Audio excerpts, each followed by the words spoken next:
চাই না, যুদ্ধ বিগ্রহ ভালো না, আমরা মক্কায় চলে যাব, আমাকে সেই সুযোগ করে দাও। তারা বলল হবে না। হুসাইন রাদিয়াল্লাহু তাআলা আনহু বললেন, সেটা যদি না হয় তাহলে তোমরা আমাকে বরং ইয়াজিদের কাছেই নিয়ে যাও। 2 নম্বর প্রস্তাব ছিল ইয়াজিদের কাছেই নিয়ে যাও, সেটা তারা মানলো না।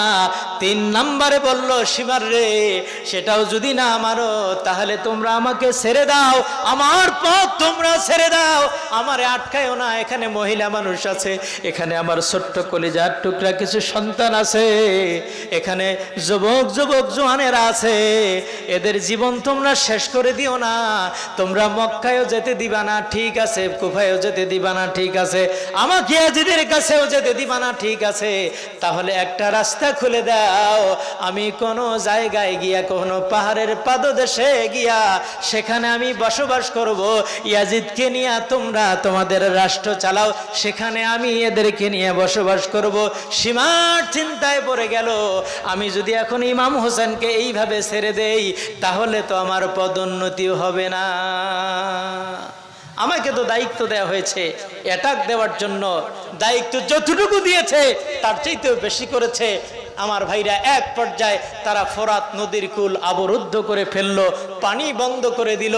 ইমাম হুসাইন রাদিয়াল্লাহু তাআলা আনহু খিমায় ফিরে আসলেন, সবাইকে রাতের বেলায় তিনি ডাকলেন, পরিবারের সবাইকে তিনি ডাকলেন। তখনও যুদ্ধ শুরু হয় নাই।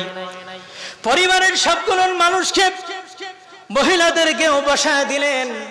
উনি বললেন, আমার যেটা মনে হচ্ছে, আজকে আমাকে তারা প্রস্তাব দিয়েছে, কাল সূর্য উদিত হওয়ার আগে আমি যদি ইয়াজিদের বশ্যতা স্বীকার না করি, তার সামনে যদি আমি মাথা নত না করি, তাকে যদি খলিফা হিসেবে মেনে না নেই, তাহলে কালকের দিনের মধ্যে আমাদেরকে তারা মেরে ফেলবে, শাহাদত করে দেবে। অতএব কারণে সিদ্ধান্ত কি নেওয়া যায় আমি তোমাদেরকে নিয়ে পরামর্শ করতে চাই। আমার মনে হয় যেহেতু তারা আমার শির চায়, তারা তোমাদেরকে মারবে না মনে হয়, তোমরা বরং আজকের এই রাতেই চলে যাও, কালকে সকালে আমি তার সামনে মাথা নত করব না, তার বশ্যতা স্বীকার করব না, ইসলামের পক্ষে থেকে আমি কালকে একাই যুদ্ধ করব, প্রয়োজনে জীবন দিয়ে দিব, বাতিলের সামনে মাথা নত করব না।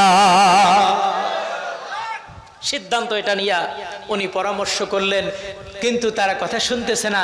তারা বলতেছে না, আমরা এভাবে করতে পারি না, আপনাকে রেখে আমরা যেতে পারি না। ইমাম হুসাইন খুব বুদ্ধিমত্তা ছিল, তিনি মনে করলেন বাতি জ্বালানো আছে, আমার চেহারা দেখতেছে, আমার প্রতি তাদের মায়া হচ্ছে, এই জন্য বুঝি তারা যাচ্ছে না।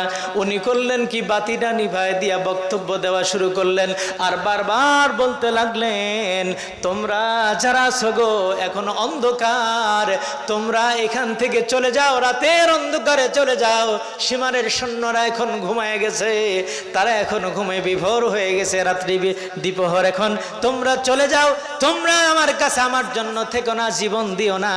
কিন্তু 2 ঘন্টা বাতি অফ থাকলো, 2 ঘন্টা পরে ইমাম হুসাইন বাতি জ্বালায়া দেখে একজন মানুষও ইমাম হোসেনকে ছেড়ে চলে যায় নাই, একজনও চলে যায় নাই। ইমাম হুসাইন একটু ক্লান্ত হয়ে গেছেন, একটু ঝিমাচ্ছেন, একটু ঘুম এসেছে, রাত্রি গভীর হয়ে গেছে।